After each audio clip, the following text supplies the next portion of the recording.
Good evening, everyone. Welcome to episode 1 of the Question Box, your weekly gaming news show right here on Magic_cast on twitch.tv. If you're watching live, thank you so much for joining us. And if you're watching after the fact, you're on YouTube. Just search Magic Cast on YouTube to find all the VODs of this brand new show. The Question Box is your weekly gaming news show. We don't cover all of the gaming news. We don't cover most of the gaming news. We only cover the most important gaming news stories in our beloved industry. Every single week, I'm joined by one good friend from the Australian and New Zealand gaming community. And today, I'm delighted to have my very good friend, Jason Mira, on board. Jace, how are you, bro? Oh, living the dream. How you doing, Shane? I'm good. It's Friday. We announced the show just a couple of hours ago. I'm stoked to get it underway. I hadn't mentioned this to you, but I reached out to a couple of friends in the industry, and I've got about guests for the next five or so weeks. That's so good. I'm really excited. Yeah, no, there's so good. There's so much love and support for this brand new show. Like I've told you many times, it's something I've been wanting to do for a very long time, and finally able to actually give it a crack. So thanks so much for joining me. We did like a test pilot. We did. That didn't go live, just to make sure that we could, fill a discussion, I suppose. Pull it off. Actually know what we're talking about. But no, excited to finally do a live show. Me too. I'm excited for you. This is great. Thanks, man. So to give everyone a rundown of the actual details of the show, I've just realized now that the ticker might be out of date. But anyway, I'll get to that in a bit. There'll be 2 segments to the question box each and every week. In the first segment, we're going to be breaking down what we believe are the top 3 most important stories from the past 7 days in the video game industry. And then the second half of the show, we'll dive into one key theme, topic, or trend of the industry, and really, put it on a pedestal and question it from a variety of angles. Question time comes from obviously the parliamentary sort of setting in which you get to attack any different I suppose topic from a variety of angles. So that's where that comes from. Today we've got some pretty big news to discuss. First and foremost, we have the PlayStation State of Play, which happened just this morning. You can check out mine and Jason's live reaction on my YouTube channel, and also the VOD still lives here on our Twitch channel. And Jason did his own Twitch stream as well, so I encourage you to check out his channel as well, which is Neon Mirror right here on Twitch. The second topic is an article from GamesIndustry.biz about Sony's PS Plus missteps. We'll get to that in just a moment, and we'll round it out with another article from GamesIndustry.biz, which covers the fact that in the first half of 2021 there have been more game acquisitions and deals than throughout the entirety of 2020, which I thought was very interesting. And question time this week, we'll be covering the announcement of the Nintendo Switch (OLED) model, which is the official title, very oddly. Anyway, please do, if you are watching live, chime in chat with your thoughts. We'd love to get to them as well and include you as part of the show. Jason, we're ready to get into our top 3. I am ready. I've inserted my coin. I've pressed start, and let's do it. Sounds good. It's an arcade reference. Let's get to topic number 1, story number 1, and that is the PlayStation State of Play. I'm going to head on over to Press Start, where Brody Gibbons penned a piece this morning detailing all the different announcements from the PlayStation State of Play. One of the big announcements was Death Stranding Director's Cut, highlighting a couple of different upgrades coming to that title, slated for September 24. We also got a look at Moss Book 2, which is a sequel to the popular PlayStation VR title. Arcadegeddon is a shooter in early access, currently available on PlayStation 5 today. Tribes of Midgard getting seasonal content. We have the first PlayStation Plus game for August being revealed in Hunter's Arena, which is a third-person action battle royale game. Fist, which is a cool-looking side-scrolling action title, coming very soon as well. Sifu got pushed, unfortunately, to early 2022, but we're no less excited for it. Jet the Far Shore, the creators of Super Brothers Sword and Sorcery, I believe it was called. Their new title is on its way. Still a vague 2021 release for that one. Got a couple of new titles from Sega, Demon Slayer, the Hinokami Chronicles, coming soon as well, and Lost Judgment, which is the new action title from the makers of Yakuza.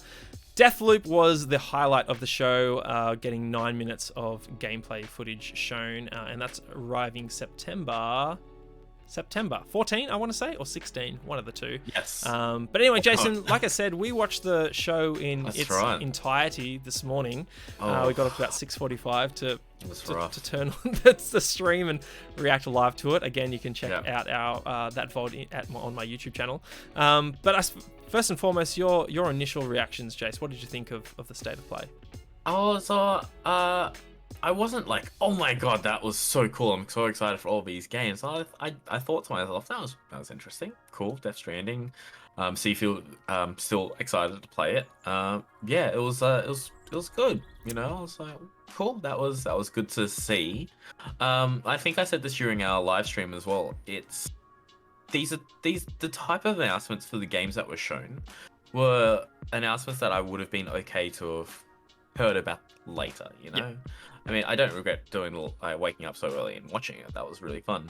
But yeah, my reaction is yeah, you know, it was okay. I was happy to see it. I'm interested to see how the rest of the world reacted, or all the gamers. And yeah, what did you think, Shane? Yeah, no, I thought it was fine. I think if this was sort of positioned more like a PlayStation showcase, like the two that we got last year, and I woke up for it at 3 a.m. in the morning, I'd be severely disappointed. But that's not what this was. This was a state of play. And to PlayStation's credit, I think they did a decent job positioning it well on their PlayStation blog. There was an entry saying that the showcase will be for 30 minutes. There'll be 9 minutes of Deathloop footage and other titles from indie partners and third-party partners shown as well. They specifically said that they won't show Horizon Forbidden West, the new God of War, or any updates on the next generation of PlayStation VR, which I appreciated. So you can't sort of, allow the transparency. Yeah, you can't allow your expectations to run wild, right? So, but yeah, overall, I thought it was still okay. I think if Deathloop hadn't been shown as much as it has over the past couple of years, if this was a relatively fresh showing of the game and a first look at core gameplay, I think we'd be really excited. You know, if we'd only seen a CGI trailer and one gameplay trailer before this, and we weren't entirely sure yet exactly what it was, I think this 9-minute deep dive would have been received more positively, right? Like you would have been thinking, oh wow, this is really cool. This is like Dishonored meets Hitman. I'm loving this awesome vibe. But the truth is, we've seen about, I want to say 4, maybe even 5 trailers of Deathloop. Yeah. I didn't really see anything new that I didn't already know that I wanted in it. You know? Yeah, I think to Arcane's credit, the game is looking more and more polished every time we see it. But I was already sold on it. I just want to play the game, and I don't. Maybe we didn't need this, but maybe I think if anything, this state of play does well to promote the fact that, hey, here is one of the next big exclusives the PlayStation audience can look forward to. You know, they're just coming off the back of Returnal and Ratchet and Clank. Here's the next big title, not from PlayStation Studios, but still an exclusive that they can get excited for. At least for the meantime. Yeah. If you were to grade it though, Jace, how would you grade it? A, B, C, or D, do you think? The whole show, or just the state of play, in general. Probably about a C. You know, I got to see a bunny rabbit with a huge ass metal fist. I'm looking forward to Fist. I don't think I'd seen that before. That was really cool. And I got to see more Death Stranding, which was interesting. I mean, in saying that, I don't think I'll go back and play anymore. I've put in way too many hours of Death Stranding to warrant me going all the way back and playing it all again. Metal Gear, on the other hand. But ramps, Jason. Ramps! Oh, no. You know what, though? I was thinking about it today at work. I was thinking, if I had ramps, if I had the things that they give you in the director's cut, oh, man, it'd be so cargo much launcher. Easier. Yeah, that cargo, like that little like mech with the little legs things. Oh, man. That reminded me of those weird creatures from Metal Gear Solid 4. Those geckos? Those cow mooing things. Yeah. That was scary, man. I remember those trailers. Oh, yeah. Well, it's... I don't know. I think when you see a cyborg ninja just like rip them apart with the swords and stuff, they're fine. I think I would probably give it around a C. Probably maybe a C minus. Like, it wasn't didn't blow me away. I mean, and I think the stuff that they showed in here definitely works for the people who are excited for that kind of stuff. There, like the arcade Geddon, that like the Splatoon game, right? The one that looks like Splatoon and Fortnite. Yeah. Yeah, it's a cool idea. It's not really for me, but there's an audience out there for it. And the same for the people. That's probably the same audience that will probably going to jump into Hunter's Arena as well. You know, that's the type of stuff that I'm not aware of. That it's not on my radar anymore. Just the type of gamer I am anymore.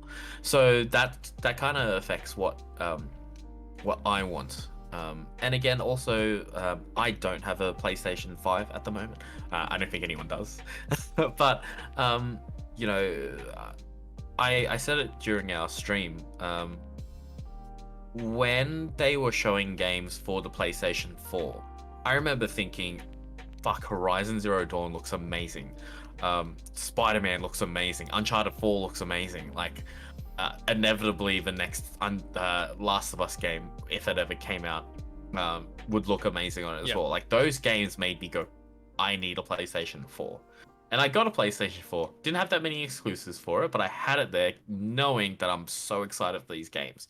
But still, like, now, there isn't anything that makes me excited to really want to buy a PlayStation. Do you still have a PS4?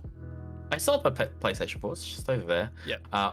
So you're set. Is that kind of the fact that the next few big releases from PlayStation being cross-gen, is that where your head's at? Where you're like, okay, I don't need a PS5 right now because Horizon Forbidden West and God of War will come to PS4, or is it more a variety of other factors in your life?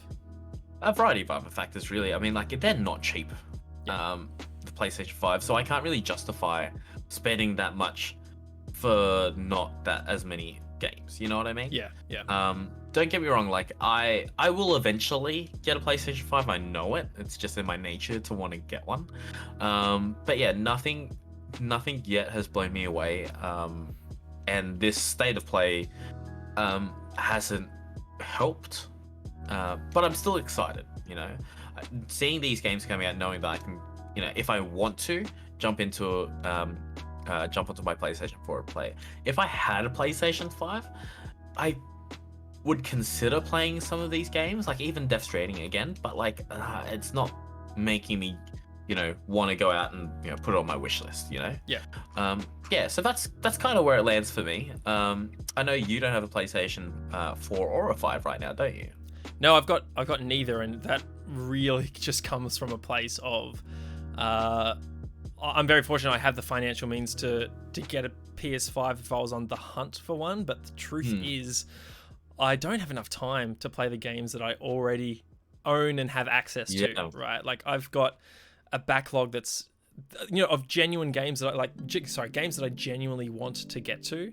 And even if I were to get to them and have time to play, you know, Returnal or Demon's Souls or Spider-Man Miles Morales or Ratchet and Clank, by the time I'm done, there's going to already be just like another dozen games that I'm going to want to play, you know, via, or either just accessible on PC or via Game Pass. Like, I've already got a list of titles that I'm planning to play for the next 6 months, some of them on stream as well. Like, I've sort of pegged away Psychonauts 2 and The Ascent, both which will be on Game Pass. Kenna Bridge of Spirits I'll probably get via the Epic Game Store, because that's going to be on PC, even though it's a console exclusive on PlayStation. Halo's coming out, Forza's coming out, Back 4 Blood we're going to dive into, Battlefield 2042 I'll probably get into. There are so many. There's like another probably 3 or 4 that have just fallen off the top of my head as well. So yeah, I would love a PS5. I would love to try Ratchet and Clank right now, but can I justify $750 to play a couple of games, you know, that I can dabble in, where I can just be I can be as entertained quite easily through other means that are just more financially viable? Yeah, I'm not dying to get one. If they announce a new Uncharted though, that's what'll get me to buy one. Honestly, I love Uncharted so much, and if a new Uncharted was to come from Naughty Dog, I'd probably rush out to get a PS5. But if it's not from Naughty Dog, that might be a different question. You might wait to see if they do like a special faceplate version of like an Uncharted with like cool honestly things. I think I will just wait for a slim version of the PS5. Undoubtedly they're working on it. That thing is massive. They can't be happy with the way that thing is structured right now. It's just insane. It's not a fantastically. If you paint that thing purple, it'll look like a Covenant dropship. It would, wouldn't it? Yeah. That's great. I didn't even think about that. Anyway, I asked the grading question because I want to bring up Jeff Keighley, who put out a tweet asking how people would grade the PlayStation State of Play. This was shortly after it was finished. Almost 43,000 votes. 66% of people said either C or D. 9% put A, and 24% graded it B. So yeah, most people leaning towards the lower end. I would never go so far as to say this was a D. I think it was an incredibly competent showing, right? Like they achieved what they set out to do. I just think I give it a C as well, just for a lack of surprise and excitement from the show. You always like to go into these, wanting to be something that's going to take you, off guard, sort of thing, right? Like and maybe that happened for some people with some cool indie games. But Sifu we had seen before, and The Fist was that for me as well. But that on its own isn't enough to bump it up to a B or an A. And to my earlier point, I think if we hadn't seen as much as Deathloop, this would have been received way more positively. I think people are just sick of seeing it and they just want to play it, and they know it's really close on the horizon. So I understand the C. I think a D is a bit harsh. What do you think? Yeah, no, I completely agree. And you can see where people are kind of like... There's that conversation online about people talking about Game Pass all the time, And like, this is more evidence that people are seeing the value. This generation is about convenience and value, right? As well as your frame rates and your SSDs and all that kind of stuff. But like, look, games aren't getting cheaper. They're getting more expensive. And game consoles and freaking graphics cards are getting much more expensive. People looking for value and convenience, and you get that with Game Pass. I'm sorry to be like, jump straight onto the Xbox train again, but like, look, you've got all of these games at your fingertips for that subscription price. You're not getting it for free, obviously, because you are paying the price for it. But what is it? It's $15 here, right? I think it's about 16 or 17 for Ultimate. I think it's $11 for a base Game Pass. Yeah. So just pay that for a month, right? And you get to play. Say, I want to play the Gears games. So you play all 5 Gears games, Gears of War, that is, for $16. You can get the remastered edition of Gears 1 for $20. So seeing that graph, it kind of makes sense to me. Yeah.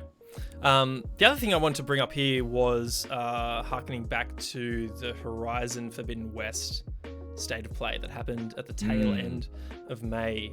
This is one that sort of came out of nowhere. I think most people would assume that we were going to see Horizon Forbidden West sometime during the American summer, around that E3 summer of gaming period, right? Like, it has been positioned as PlayStation's big first-party exclusive for the holiday period, if it in fact lands this holiday. Obviously, Herman Holst, head of PlayStation Studios, has noted that they're hoping to get it out this year, but they're still in the process of deciding exactly when it will drop, and that might be bumped back to that's right. There's still early no date 2022. for that. That's exactly right. So, look, I'm of the mind that I understanding like this State of Play was always pegged for early July.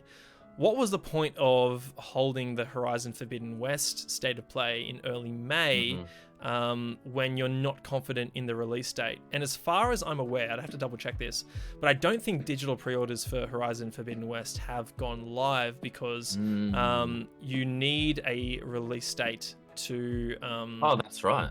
to actually take pre-orders, at least digitally. I remember that being the sure case like where Amazon you can have like placeholder things that you can no, pre-order. definitely, but I'm pretty sure the PlayStation Store is rather strict like that, where you can't pre-order unless it has a release date. In fact, I remember games that were delayed to having a release window and not a release date, and then pre-orders were cancelled, right? So so what was the benefit in having that Horizon Forbidden West State of Play in May when you could have just held it for this State of Play, smushed them together, had a much stronger 50-minute showcase, and maybe you're in a better position to make a decision on when this game's going to land. Are you on the same track with me there, Jace? Do you see where I'm coming from? I see where you're coming from. The reason why they did that is because there was no E3 presence from PlayStation at all. So having it in May in the lead into E3, they need to be in the conversation somehow. So whether it's or we saw all this stuff and then we saw Horizon as well. It's still in that conversation there. Whereas if they held it until the end, like there would have been no conversation. The conversation would have been more negative. Would have been there was no PlayStation at all. There's no PlayStation presence. We haven't heard anything about PlayStation at all. That's probably why they just have something. Doesn't matter what it is. Do we have a release date? No, not yet. Well, we're sure we're gonna release this year. Okay, just put it out there. That's what it was about. Yeah. I see why this state of play happens right now, particularly for the games that were showcased, right? Like you see a game like was it Arcade-ageddon that went straight into early access. You have the announcement for Hunter's Arena being an August PlayStation Plus title, so obviously that needs to be announced before August. So yeah, I can see why you have some of these titles included and you position this state of play at the start of July. I'm still of the mind though that even if we went through that E3 week, not without having that Horizon Forbidden West state of play in late May, that the conversation still would have been, we haven't seen PlayStation yet, they're holding their cards close to their chest, but we will undoubtedly get something from them in the next month or two. And I think this state of play lands with a louder bang if Horizon Forbidden West is part of the showcase. I think if they were to include Horizon Forbidden West, maybe this showcase and the strength to which all these other games are highlighted are lifted by the fact that Horizon Forbidden West is carrying the showcase, if that makes sense. So I think that the showcase overall benefits from having a game like Horizon there, where this one didn't seemingly have a lot of hype around it. Like we knew Deathloop was going to be there, and I think people were hungry for more PlayStation content, probably why a lot of them tuned in. But if you were to rattle off the titles that we saw, like it was really Deathloop and Death Stranding as the big sort of hallmark names. Sifu and Moss carry some weight, particularly amongst the hardcore crowd, but I'm not sure people would have tuned in knowing that content going in, right? Like if they had it all spelled out, where they definitely would have rocked up for the whole thing, understanding that Horizon's going to be there somewhere. So that's kind of where I'm sitting with it. It was like, I really didn't see the benefit in having Horizon Forbidden West state of play at the end of May. Clearly you're not driving pre-orders yet because you don't have a release date. Why not save it, put them together and just bolster state of play? And I suppose the brand strength of state of play as well, right? There's a lot of conversation going around right now. It's like, was this really needed? How much should we, I suppose, control our hype levels and expectations for state of plays moving forward? What do they mean anymore? Are they just little showing snapshots of titles that are close to being, around the corner? And they were always like that, weren't they? Like they were never really a big Nintendo Direct showcase thing. I'd have to go back and take a look at them all, but I feel like maybe we got a couple of surprises here and there. Yeah, I don't know. In my head, I'm always thinking of a state of play as like more of a smaller thing, But yeah, like look, there's always room to grow that and make that a bigger thing, and they have made that a state of play a bigger event in the past. So I 100% see where you're coming from, definitely. Yep. And so what do you think could be coming later this year, Jay? Sony has noted the voiceover for at the end of the state of play noted that there would be more announcements coming later this American summer. Stay tuned. Things will be happening really soon.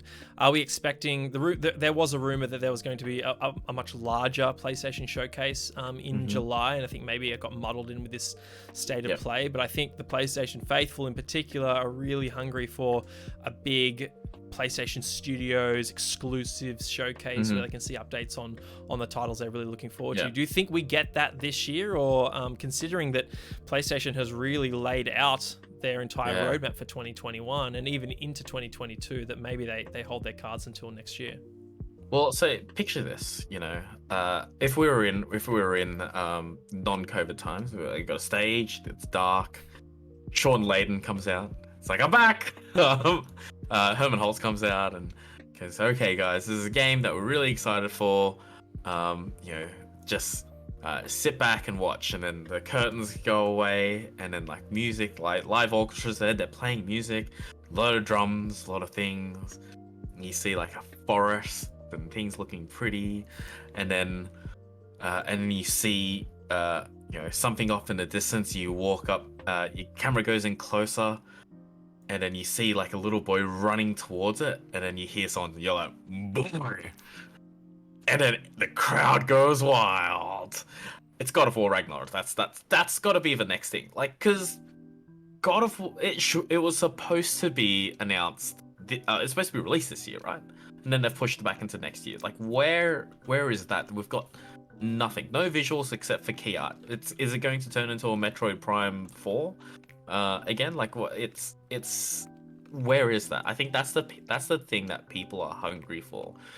They want the next big title, other than Horizon, is going to be God of War. I think that's write it down somewhere, put it down, record it, clip it. God of War is going to be at the next State of Play or PlayStation Showcase, and they're going to show gameplay. That or a cinematic opening like they did with the original God of War reveal. And when does it release, do you think? June next year. Okay. Mid-summer release. Yeah, that's going to fill in the gap. Kind of like what The Last of Us did last year. It's going to fill that gap in, I reckon. Yeah, I'm less confident on when it'll drop, and I think it'll largely come down to when Horizon Forbidden West releases. Like, if Horizon drops this year, I can see God of War in around that June-May period. But if Horizon Forbidden West is pushed to say March next year or February, I can see God of War occupying the holiday spot, right? Like around September, October. Yeah. It's gotta release this year though. Horizon's gotta. And their 2022 is looking pretty stacked. Like you have, I think Forspoken already has a vague 2022 release window, so there's another big exclusive. Yeah. Obviously, Gran Turismo 7 has been pushed back as well. Ghostwire Tokyo it was originally slated for October this year, but we haven't heard a peep from it. I can only assume that it's been pushed back, so maybe that's a 2022 release title as well. I reckon there's the off chance we get something like Final Fantasy 16, though I doubt Square will release that in the same year, so maybe that's 2023. Already, I just think there's a lot, and there's other PlayStation studios who are working on things that we don't know about, so I wouldn't be surprised I wouldn't be surprised if Final Fantasy 16 comes out 2024. Well, see, Final Fantasy 15 was 2015, right? So it's been a while. I'm not sure how Square structures their team, so I'm not sure how long they've been working on Final Fantasy 16 proper, and what's going on with the second part or Chapter 2 of 7 Remake. Really, no idea. That's never gonna come out. It's never gonna come out. That's gonna turn into The Last Guardian. Remember that game? Yeah, I hated the controls. I played it for about half hour and said, "Who maps the jump button to triangle? This game's weird." The Japanese, apparently. That's who. But I love that game. That was great. No, I stopped playing in disgust. Wow. The little bird cat thing was great. Anyway, that's story number one. I think it's going to be interesting to keep an eye on the next state of play. How does PlayStation position it? What purpose does it fill in their communication strategy as well? I'm really interested to see how that goes. Shall we move on to story number 2, Jace? Let's move on. Awesome. So PlayStation, GamesIndustry.biz, Robert Fahey over there, contributing editor, penned a piece titled Sony's PS Plus missteps risk the PS5's consumer image. It's an opinion piece, and the subtitle reads, publishers locking subscribers out of PS5 updates is a minor issue on paper, but in a critical year, the missteps may stack up. I won't read the entire article. Instead, I'll go down to the paragraphs where Robert highlights the fact that Greedfall, a PlayStation title, is receiving an update, except those who have got their copy through PlayStation Plus subscription won't have access to the upgrade. This is something we saw as well with Final Fantasy VII Remake Integrate, where those who had played it via PlayStation Plus weren't able to unlock that Integrate upgrade for free. And Jace, I think important to note here, we'll get into it also, that this is totally on the publishers and PlayStation, and it's not our position to tell them how to run their business, but I think there could be real business implications here for them long term if we get into it. But anyway, I'll read this piece from Rob Fahey.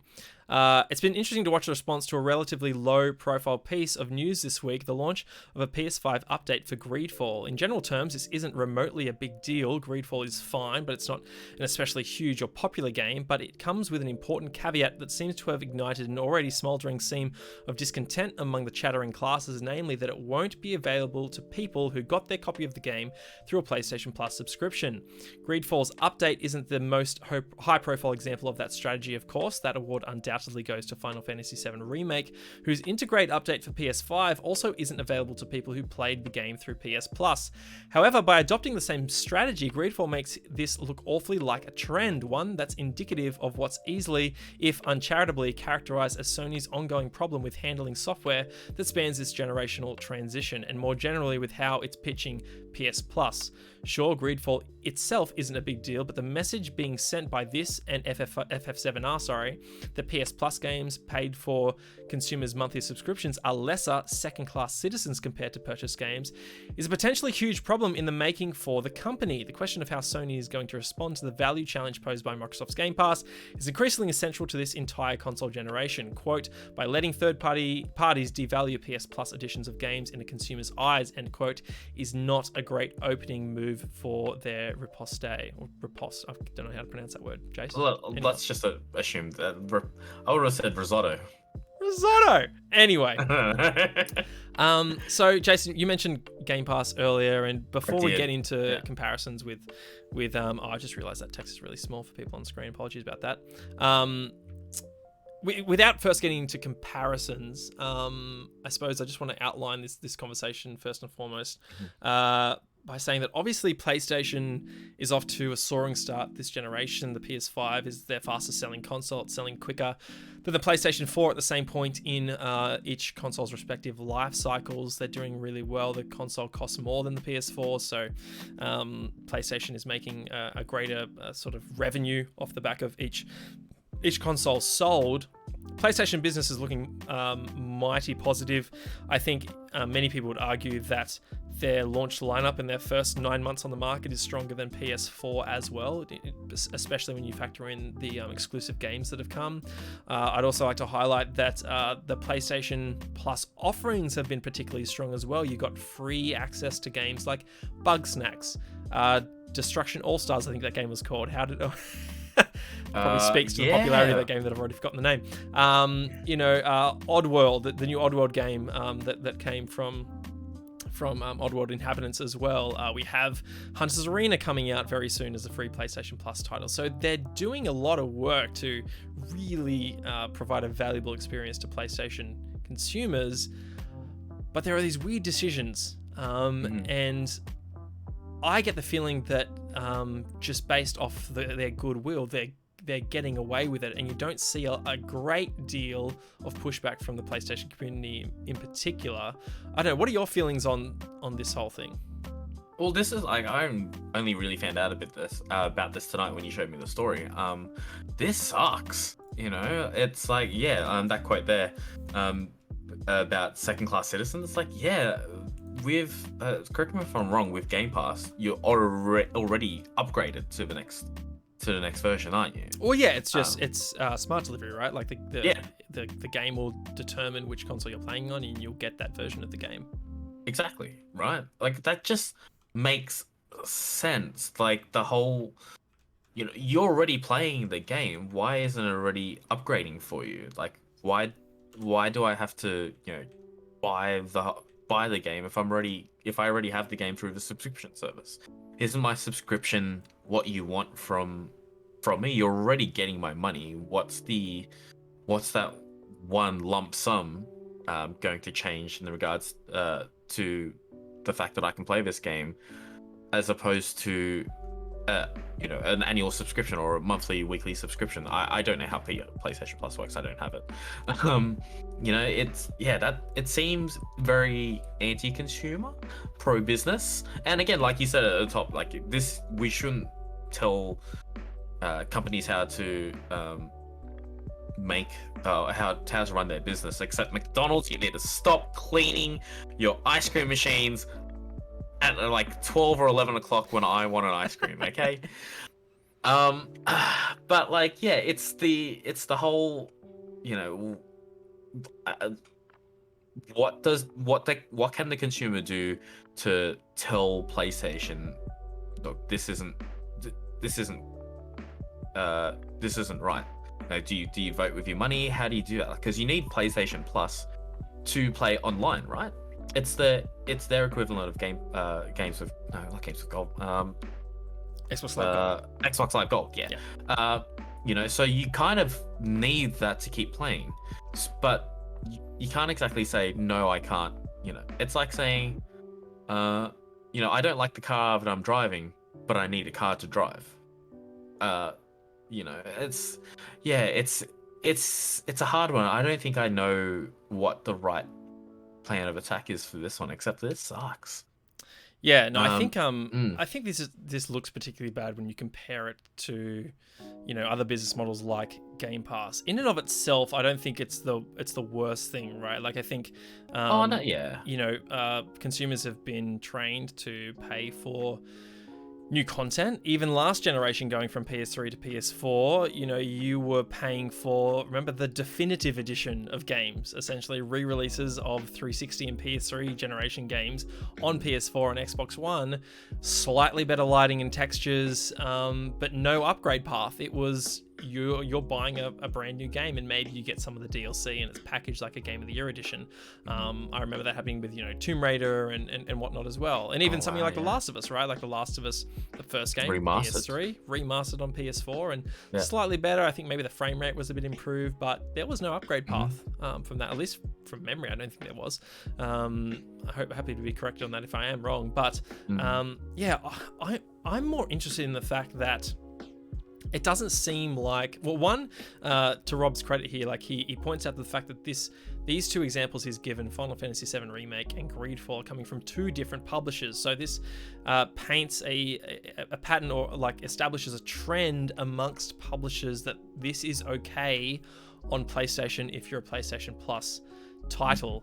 And I think you can draw comparisons to Xbox, where something like Forza Horizon, for instance, we'll take 4 for example, you know, completely accessible. The full content of the game you can play through your Game Pass subscription, either the base one, Game Pass for PC, or Game Pass Ultimate, but there are DLC packs and car packs that you'll need to buy on top of that aren't immediately available to you. It's only the standard edition of the game, so they can nickel and dime you after the fact on top of your subscription for this. I think, you know, with Game Pass, it's just seen as such good value that you're getting the whole game anyway. And similar here, PlayStation Plus, you're getting the whole game of Greedfall anyway. It's just you're not playing the version of the game that you paid for. So you're, to Rob's point, you're viewed as a second-class citizen. So it's an odd one, right? It's just like we're complaining about a game that we got as part of a subscription. You're not giving us more free content. But I'm not sure if there is an inherent problem with this yet, and it doesn't seem like this is phasing the PlayStation community either. So I don't expect this to change. I expect PlayStation to continue this practice. Would you agree with me? Yeah, well, like, think of it this way: if Game Pass was not on the radar at all, just forget the fact that Game Pass exists, doesn't exist. Like, this probably would seem normal to us, right? So, you know, it's hard to make a call on this one, isn't it? Like, I just think definitely something to keep an eye on. For sure. I think there's something to certainly watch and see if there are more examples of this happening. I'm just trying to think of maybe a first party game that might do it, because this is coming from two third party publishers in Greedfall and Final Fantasy as well. Square Enix obviously publishing Final Fantasy. I'm not sure who the publisher is for Greedfall, but no, I think interesting. It's just really fascinating to take notice on how the two different platform holders are going about their subscription model, or subscription business models, I should say. yeah, obviously each have their little quirks. And to my point earlier, Microsoft is still going to try and nickel and dime you through Game Pass with DLC. But like, yeah, I think I feel Sony's just in the position that, you know, there's a great deal of sentiment out there that they're going to need to come up with some Game Pass competitor, and I don't think this is a step in that direction. Yeah. I feel like with the Game Pass model, the way that you explain buying those extra car packs, I feel like it's kind of like when you go and buy a burger. You know, when you buy a burger, you just get like a normal just burger. But then you want, like, say you want double cheese. Okay, you pay an extra 50 cents for that. You want another patty. You want some bacon on top of that as well. It's like you're already getting your burger, but you just want a little bit extra on top of that. Yeah, you want to be able to drive a McLaren F1, but you want to drive a Lego car. You know, you're gonna pay a little bit extra for that. So I don't feel as taken advantage of that way. You know, because you're getting what you'll pay for. Yeah, fair enough. Anyway, we'll move on to story number 3 now. We'll head on over to another article from gamesindustry.biz titled Game Deals for Half One of 2021. That is the first 6 months of 2021. Almost double total 2020 investments. This is penned by Marie Delisandri. Hopefully I pronounced that right. I think that sounds right, yeah. At the start of the week. The value for deals announced and or closed during the first half of the year hit $60 billion. It's a short article, so I will read through it. Acquisitions, public offerings, and other investments in the games industry have reached $60 billion during the first half of 2021. That's almost twice as much as the amount for the full year of 2020. Investment bank Drake Star Partners reported 635 deals have been announced and or closed during the first 6 months of 2021, with the wide majority of them being private placements, 364, followed by merger and acquisitions with 169. In terms of value, M&A represented the highest value, that's mergers and acquisitions, with a total of $23 billion invested during the first half of 2021, followed by public financings at $16.4 billion and IPOs at $11.2 billion. Looking at the merger and acquisition deals by segment, there were 51 M&As in the PC and console sector, 44 in mobile, 38 in esports, 28 in hardware and tools, and 8 in platform. Among the acquisition highlights of the first half of the year, the report mentioned EA acquiring Playdemic for $1.4 billion, Warner Media joining with Discovery in a $43 billion deal, and Take-Two acquiring Nordius for $378 million. On the fundraising side, Dream Games raised $155 million last week. VR Chat closed $80 million Series D funding round, among others. Finally, public market highlights include PUBG parent company Krafton applying for an IPO. The biggest deal of the first half of 2021, however, was the ZeniMax acquisition by Microsoft for $7.5 billion. While it was announced back in September 2020, the deal was closed earlier this year. It was followed by ByteDance acquisition of Moonton Technology for $4 billion, and finally EA's acquisition of Glue for $2.1, which I think included their acquisition of Codemasters as well. I'd have to double check that. Games investments reached $33.6 billion in 2020. So to Marie's point, almost double that just in the first 6 months of 2021. There was a quote to come out of an interview with head of PlayStation Studios, Herman Holst, over at GQ UK that got picked up by a lot of industry press, talking about the fact that there is no arms race. I'm just going to try and find the actual mentioning of arms race here. He was asked, get rid of that. There are a lot of companies making, I'll zoom in a bit, pardon me. There are a lot of companies making acquisitions in gaming at the moment. Microsoft just bought Bethesda for $7.5 billion. Facebook has scooped up a lot of developers in the VR space of late, and now Sony is purchasing Housemarque. Looking at the industry from the outside, it feels like a bit of an arms race. Is that how you see it, Herman? Herman said, no, not at all. We're very selective about the developers that we bring in. Our last new acquisition was Insomniac for $229 million in 2019. I'll add, an absolute bargain, which has worked out very well. I'm always looking for people that have a similar set of values, similar creative ambitions, and work very well with our team that we can further invest in and help grow as creators. It's not like we're going around and just making random acquisitions. They're very, very targeted acquisitions of teams that we know well. The amount of collaboration between our external development group and Housemarque on the technical side, the production management side, and even on the creative side has been so deep. So for us, it just makes so much sense to do that. Obviously, this is not something you do overnight. Alari and my team, Alari Star is the studio head of Housemarque, and my team have been working on this for quite a while, but we obviously didn't want to distract the core group at Housemarque that's been working to get this amazing title out. So yeah, 2 articles here, Jace. One just highlighting just the steep increase in number and size of acquisitions in the gaming industry of late, and also the fact that, you know, at least from Herman's perspective, this isn't an arm race. I'm of the mind that to some extent it is, but I'm keen to hear your thoughts. Firstly, video games are fucking business. This is insane. Can you imagine back in the day, Shigeru Miyamoto was sitting there going, "Oh, video games is just a little something fun that we like to do," and turning into this. You know, this is insane. And people think video games are just toys. I mean, it is. It's a hobby. It's just a very freaking expensive hobby. I thought Magic the Gathering was an expensive hobby, and this is nothing. Yeah, it's I think look at the things that they've had to look at the last 12 months, right? The last 12 months, they haven't video game companies have not had to worry about, you know, hiring big stadiums or halls or anything, or getting journalists to fly all over the world to places to showcase games and all that kind of stuff. They don't have to spend as much on marketing. They don't have to spend as much on because there's a freaking pandemic, all the things that they've had to cancel, right? So they've still got a little bit of money on the kitty. What do? You know, last year I was saving money because I was working from home. I wasn't driving around everywhere. I wasn't paying for lunch here and there. I was saving money. So what did I do? I bought Lego. You know, I think they're doing the same thing as well. You know, they've got they have a quota, and what's the same? You know, if you don't spend it, you use it, right? And I've heard in a few businesses as well. You know, they've got a budget of X, and if they don't use all of that budget, then that budget won't get increased for the next year. So like, that's just business. You know, this is business speak. Talking about numbers and billions, it's like I'm watching The Big Short again. So yeah, that's where I'm landing. What are you getting from all of this?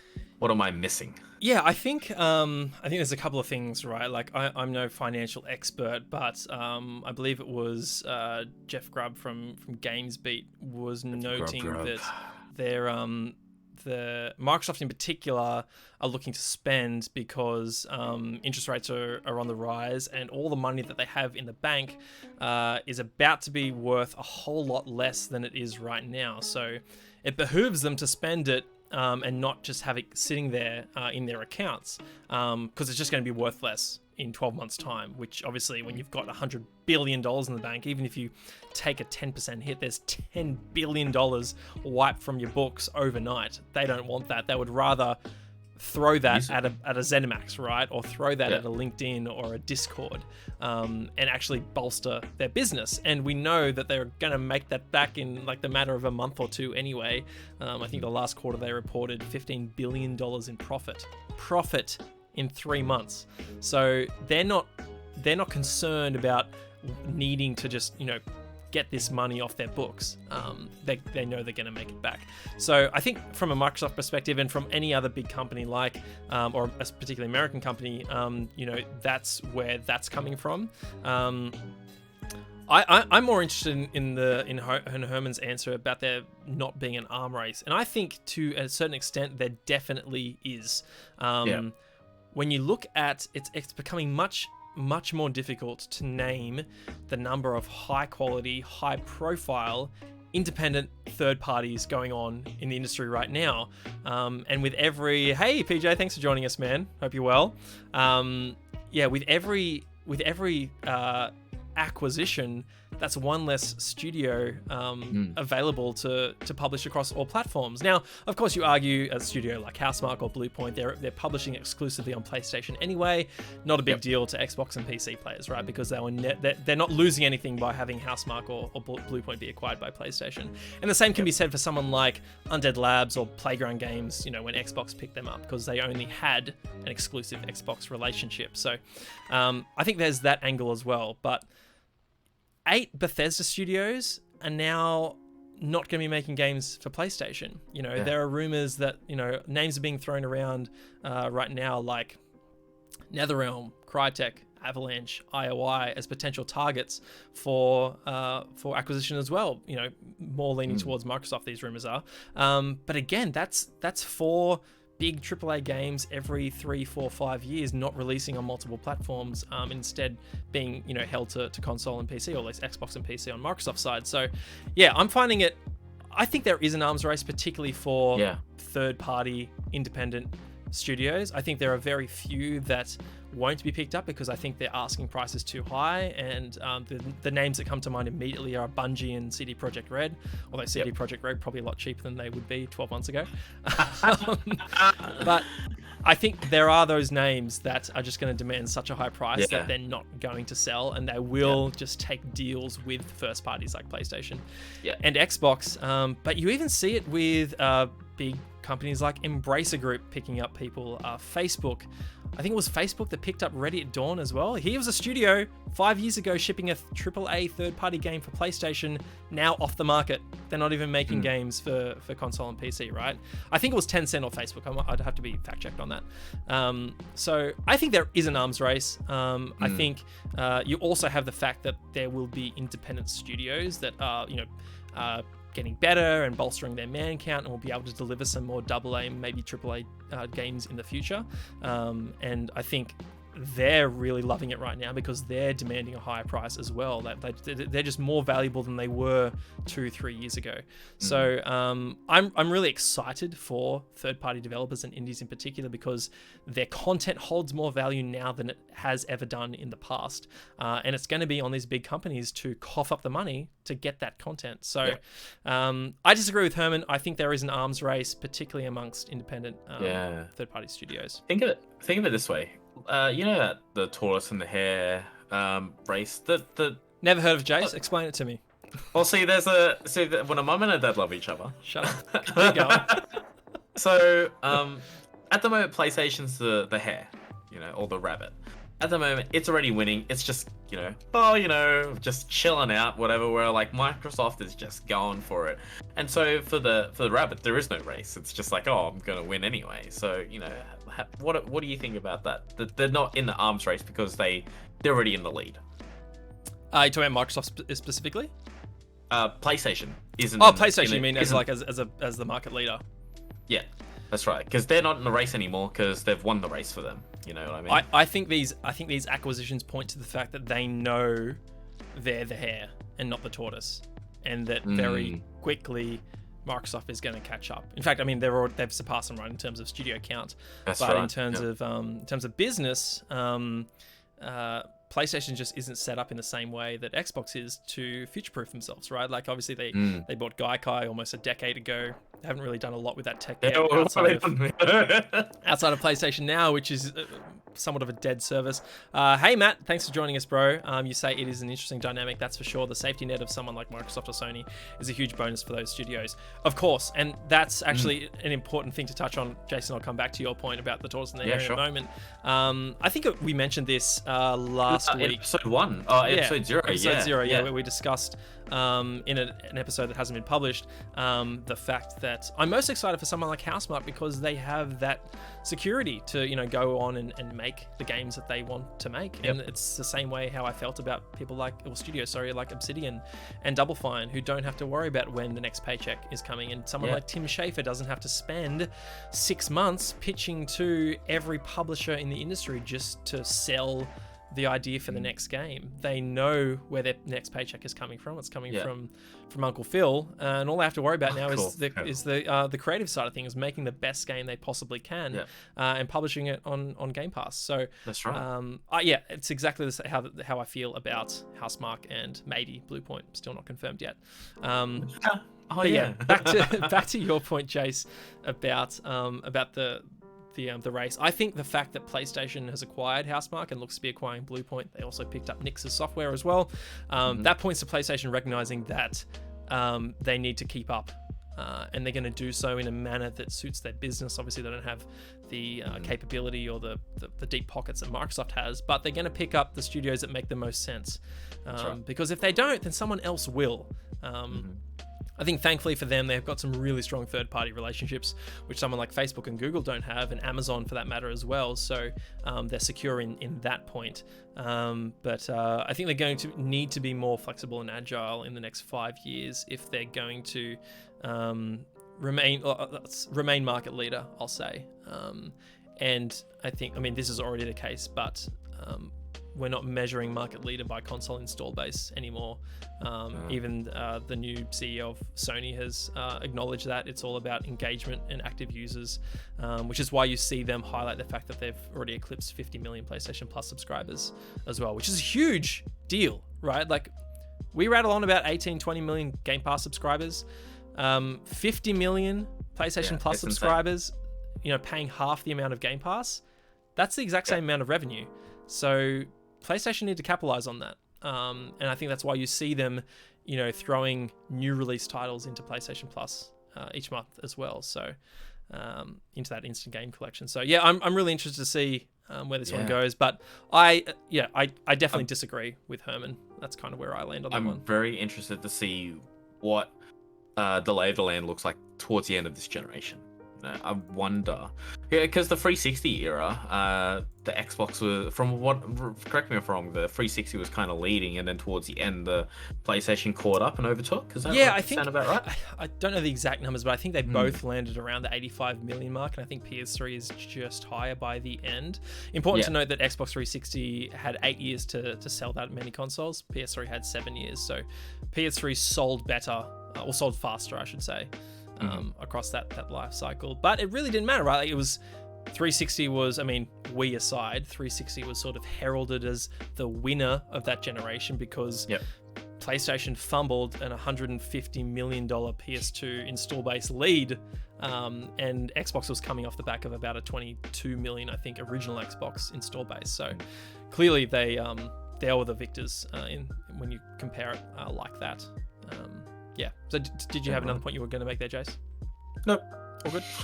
Yeah, they just interested to see how the lay of the land at the end of the gen. Yeah, I honestly think that PlayStation 5 just has such strong goodwill and loyalty, particularly within Europe, where Microsoft isn't nearly as strong. Obviously Japan, where Microsoft is almost non-existent as well. And they're strong install base in America also, which has been Microsoft turf for the longest time.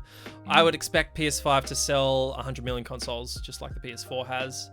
But I would expect Xbox to sell more than what Xbox One has sold. And obviously they're going to get more subscribers into Game Pass from people who don't even own a console via the cloud as well. So yeah, I'm fascinated to see where we land in 5 years' time from now. Anyway, it's time to wrap up our top 3 news stories, and we're going to pivot now into question time.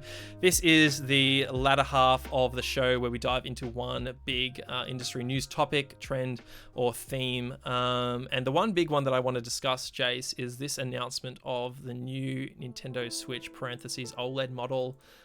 You mean the Nintendo Switch Pro, right? No. Just the Nintendo Switch with a slightly bigger screen. Oh, okay. Well, what's this all about? The Pro what? Anyway, head on over to Press Start, where Shannon Grixty writes, the Nintendo Switch OLED model has been officially announced. Nintendo has confirmed that the new Nintendo Switch, called the Nintendo Switch OLED model, will release later this year. It's releasing on October 7th, and it'll have a 7-inch OLED screen, a wide adjustable stand, a wired LAN port, and more. At launch, it'll come in a blue-red neon model, as well as a brand new white edition. Both models have 64 gig of built-in storage. The Australian price has now been confirmed. It'll set you back $535.95 Australian dollars. Locally, this is about $80 more expensive than what the original Switch launched for. It seems as though former rumors about the console weren't true. Nintendo says that the console will still output at 1080p in TV mode and 720p in handheld mode, with the battery to come in at roughly the same as the V2 Nintendo Switch. Some people might remember that Nintendo Switch shipped with a bit of a weaker battery, but they revised it, just the battery, same exact shell later on. We won't know if there's other performance enhancements until either Nintendo talks about them or we can get hands on the console ourselves. That's the end of the story. So yeah, important to note here, Jace, I think like 3/4 of an inch larger than the previous Switch model, the screen.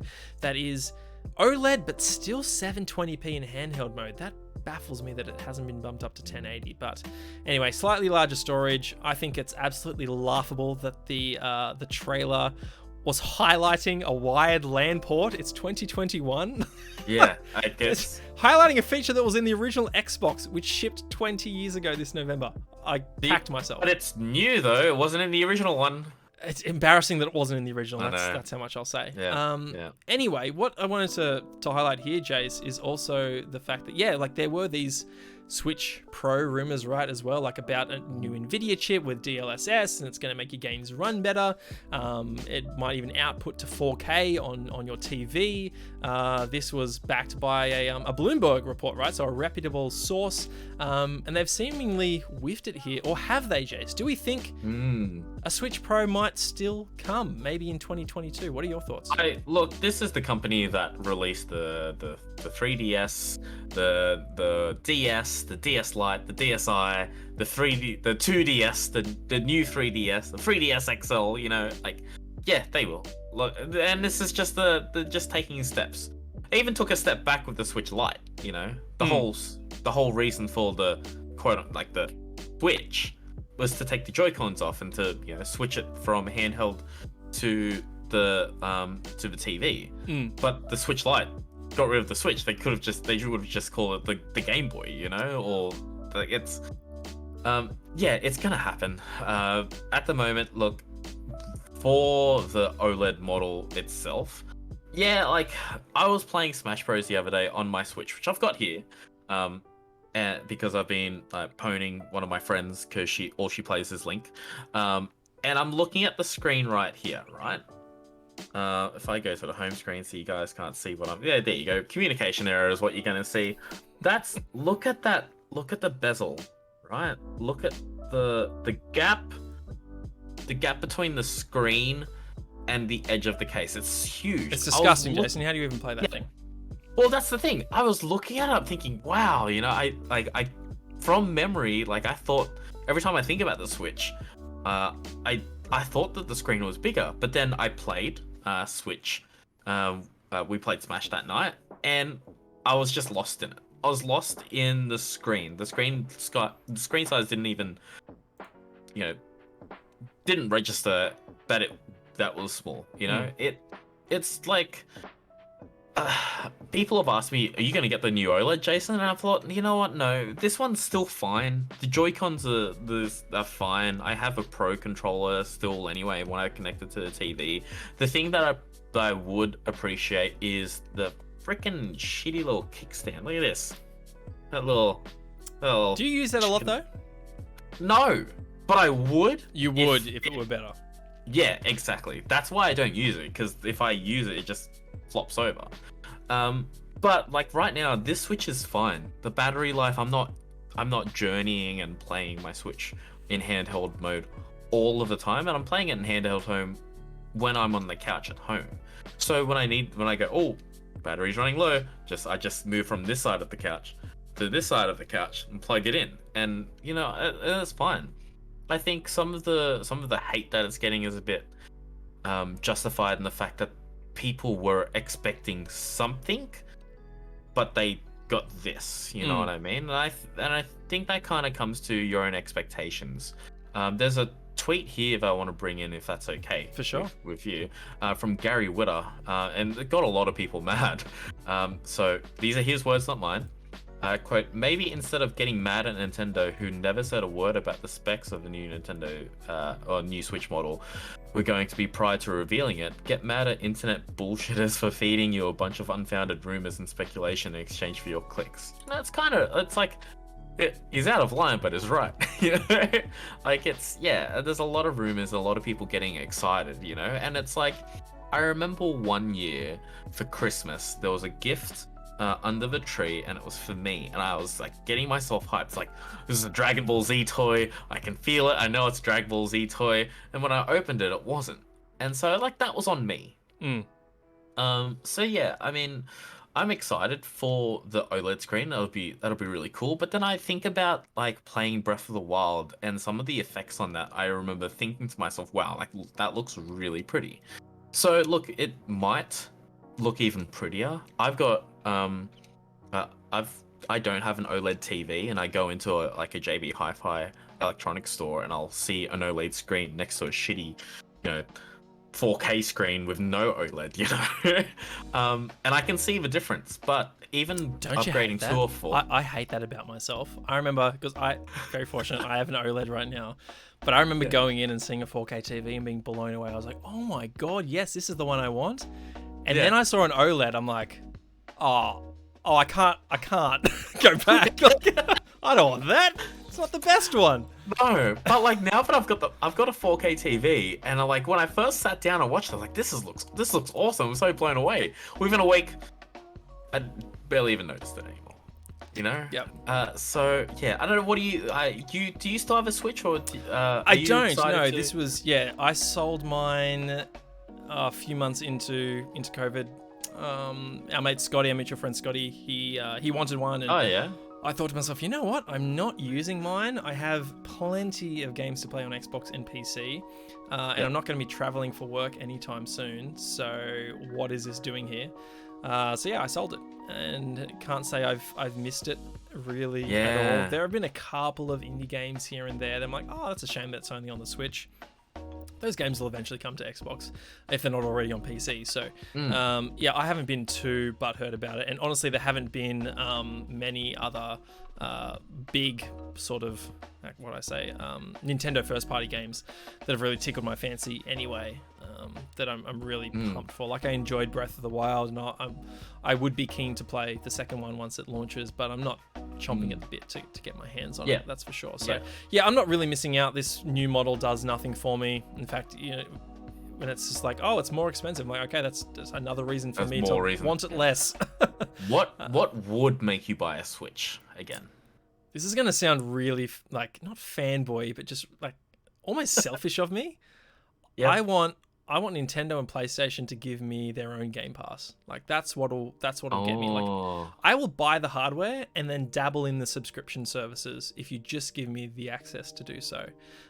In fact, if PlayStation had PlayStation Game Pass Ultimate, where their games were their PlayStation first-party games were as part of a subscription service, and those games were releasing day and date on PC, bet your bottom dollar that I'm giving them my 17 Australian dollars per month in subscription fees, because I would totally play Returnal, Ratchet and Clank, Uncharted, God of War, Horizon, Spider-Man day one in a subscription. But here I am. I have no interest in buying the hardware because it's just, to me, it's not worth the investment. So if Nintendo did like a Game Pass where you can go back and play SNES games. All they need is Yoshi's Island. Yoshi's Island, and they've got me, Jace. You don't need a full library. Just imagine like the Nintendo 64 library. Oh man. Dude, yeah. If I could play Perfect Dark, Banjo-Kazooie, Diddy Kong Racing, GoldenEye. like Ocarina, GoldenEye, Super Mario 64, you'd have me. Because that's a very good answer. Downloadable, obviously not streamable or the cloud or anything. They would have me, but it really is just like it's value now. Like I'm at a point in my life where I'm saving for a house deposit, and I am being entertained enough through a very inexpensive means via Game Pass that the idea of buying a brand new console to pay full price for games that are going to entertain me for only a dozen hours or so, it doesn't make financial sense to me, and it's not like I'm left wanting for fun game experiences. I have that via PC and Xbox, so it's to be quite frank, it's going to be really hard for PlayStation Nintendo to sell me on anything unless it's like a game that I need to play, like Uncharted. So you don't want to play Ring Fit Adventure? I missed out on the first one, Jace. I missed out on Wii Fit and Wii Fit Plus, so I'm not sure I'm not sure I'm totally up on my Ring Fit Adventure lore, as it were. Let's keep it back on track with this new Nintendo Switch model. So far we've had the original, which launched I think it was March 2017. We had the Switch Lite a couple of years later, and now we have the OLED model coming out in October, almost 5 years after the original Switch. We had quite a few 3DS models if we take a look back at Nintendo's last generation of handheld hardware. Obviously the 3DS, 2DS, the new 3DS, the 3DS XL, the new Nintendo 2DS XL. They're a company that isn't shy about releasing multiple models or iterations of their handheld hardware. But the question I want to ask is, do you think the Nintendo Switch Pro is a thing? Is it an iterative version of the current Nintendo Switch in that it won't be the transition to a new generation? And if that's the case, when does the Switch 2 arrive? That's the question I want to pose. I think all of the specs and all the rumors came from R&D. All those leaks, all those patterns, and all those parts. Because you've got to make sure it's working first, right? And they're poking their toes into the water to see if they can pull it off and whether it's worth it, right? They're making so much money from this version of the Switch. You know, it's not going down anytime soon. In fact, I think from what I understand, it's the sales of the Switch is going up. They can't keep up with it. Oh, it's absolutely ridiculous. Like, I will note that I think their last reported figures were about 84, 85 million. That was that was in the space of 4 years. It took the 360 8 years to do the same number. I just put that into perspective. The Switch is insanely popular. And like they've got the software, like some of the most popular software out there. You know, Mario Kart, Animal Crossing last year did gangbusters, right? I think right now, when it comes to a Switch Pro, they're making sure that they can pull it off, and they're wanting to make sure that they can do it cheaply, and the biggest bang for their buck that they can do it, and at the right time. For the right reasons, because Nintendo aren't going to do it from I can't remember what their quote was. Maybe I'm thinking of something else, but it's something like they're not going to do something just for the sake of it. They want to do something because they want to iterate. I think it was Reggie Fils-Aimé who said, like, if we're doing the same thing over and over again, we're doing something wrong. Or if we're comfortable, we're doing something wrong. Something like that. Yeah. So I wouldn't be surprised if we see the market start to stagnate, or demand for the Switch starts to take a bit of a dip. That's when Nintendo goes, okay, the numbers are going down a bit. Let's do it. Let's revitalize sales in a Switch Pro. And yeah, like, I wouldn't be surprised if it was, you know, SSDs, 4K output, all that kind of stuff, because they can do it. But whether or not it's cheap enough for them to do it, I think that's the biggest reason.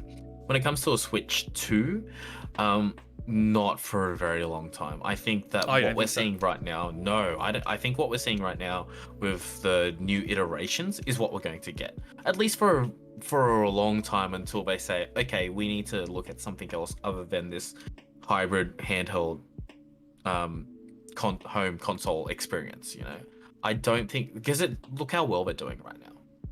They're not going to change that anytime soon. They've got a good thing going. It's like In-N-Out Burger. They're not making a big chain all across America. They're only having like little In-N-Out restaurants opening up here and there, and they're keeping the quality consistent. They're keeping the quality good. They only have a few things on the menu, and they do it well. You know, they're not 50 million items on the menu. And that's what Nintendo's doing right now. They're good at what they're doing, and they're doing it. And yeah, they know what they're good at doing, and they're just doing it. Yeah, you know what I mean. You've almost swayed me there, because while you were talking about that, I was thinking about what would the reasons be for them to release a Switch 2 anytime soon. And by Switch 2, I mean obviously the next generation of their handheld home console hybrid that leaves behind Switch, right? Like they are making new games for the Switch 2 that cannot be played on the Nintendo Switch.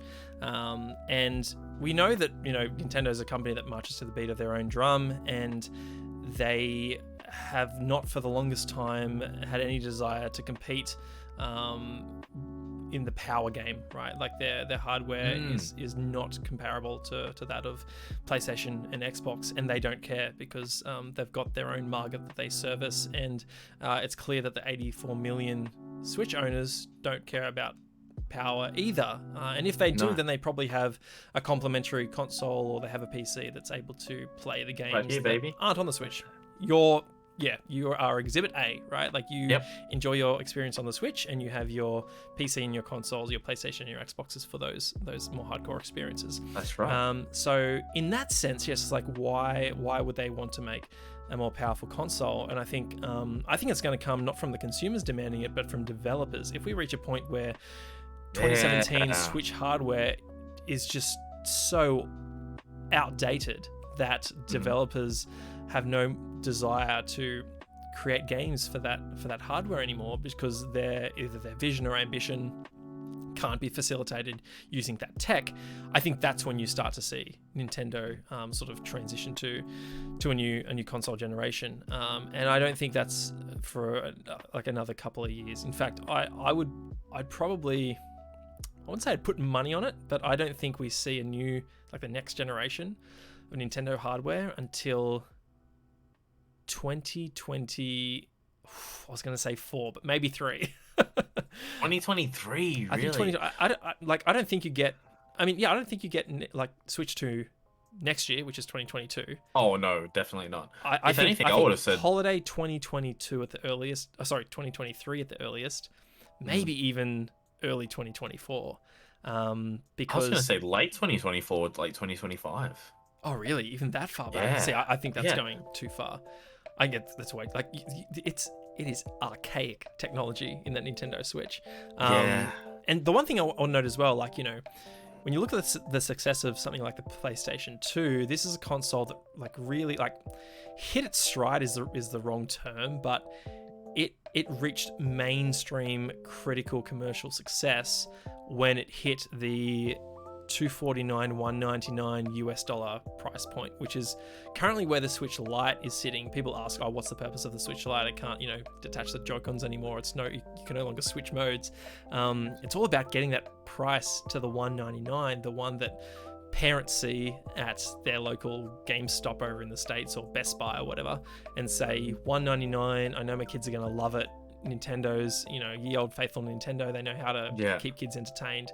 That's the mainstream audience that will jump on and get Mario Kart and boost that iteration sales up to 60 million or something stupid, whatever it is right now. And yeah, that's what you saw with PS2, right? Like it hit $199 US, and SingStar and Buzz and all these casual games are selling off the shelves because it's that market that isn't in the market for a console that's more than $200 US.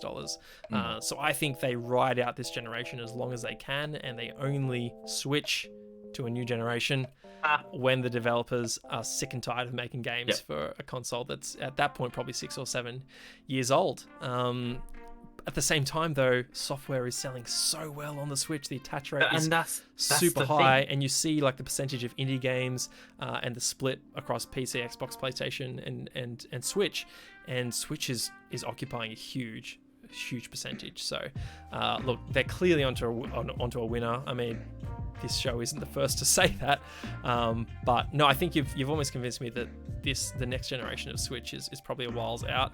And yeah, maybe a new Nintendo Switch is next year, and it's slightly beefier, but it still plays the old games. Breath of the Wild 2 just runs a bit better than it would on the OG Switch hardware.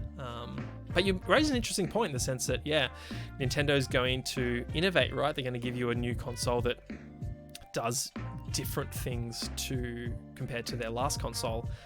What is the next generation Nintendo hardware going to do? Because I think if you were to ask what from Nintendo fans what they want out of Nintendo's next hardware, they're just going to tell you a more powerful Switch. It's like, give me a Switch. I want better battery life. I want it to output 1080p in handheld and 4K on my TV, and that's it. Give me Joy-Cons that don't drift, and give me access to a virtual console. Like they're not asking for big stuff, but and this is what has me worried. We saw a very successful console from them with the Wii, and then they fucked it up with the Wii U. And I don't think they will, but I think it's not impossible for them to experience a similar fumble here, where you have such a strong brand name in Switch, just like the Wii, and you transition just like the Game Boy as well. Yeah, you transitioned into a new generation And is the Switch install base going to understand why, like, firstly, that this is a new console and understand why they need it? I think that's going to be a challenge for them. And it's a challenge for any platform holder coming off the back of a very successful generation. They fumble the ball all the time. So I'm really keen to see how they handle it. I think it won't be for another couple of years, though. Yeah, 100%. I'm still, like, the Mario Kart that we're playing on the Switch is the Wii U version. Just like there's no... Are there any Wii U exclusive left anymore that haven't received Switch ports that we haven't got? Captain Toad, has that come yet? That came, right? Yeah, no, that came. What was that hyper violent game that came out? It was like, you know, towards the end of the Wii U. That won't come out, but like there's that game. Wonderful 101? Was that? No, that came out, but it's, oh man, I can't remember what it was. It was like an MA. Has that got a Switch port? I don't think it has. No, it doesn't. It doesn't. No. Okay. I just remember seeing that, thinking, why would anyone play that game on Nintendo? Fair enough. Yeah.